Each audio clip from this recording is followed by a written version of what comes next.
السلام عليكم، شلونكم؟ يا رب تكونون بألف خير. اليوم إن شاء الله راح أسوي لكم لقمة القاضي أو العوامات، وصفة خرافية طرية من الداخل ومقرمشة.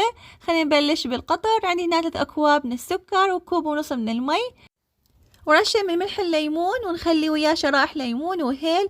بس يغلي ويانا القطر نخليه على نار هادئة تقريبا نص ساعة حتى يصير عندنا القطر ثقيل أو الشيرة ثقيلة، حتى يصير عندنا العوامات مقرمشة وطيبة. ونبشت بالعجينة وهاي المقادير.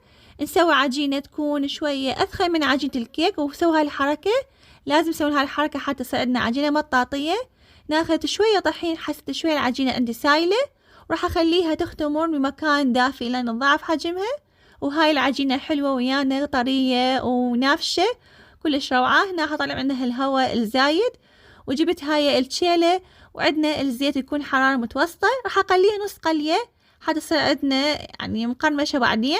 وممكن تشكلوها بإيديكم بعد ما حطيت أنا الزيت بإيدي. هنا قليتها نص قلي، وراح أطلعها وخليها إلى أن تبرد تماما، وبعدين نقليها مرة ثانية وعلى نار متوسطة. قليناها مرة ثانية إلى صار لونها ذهبي على برونزي مقرمشة، وخليناها بالقطر البارد، لازم يكون القطر بارد.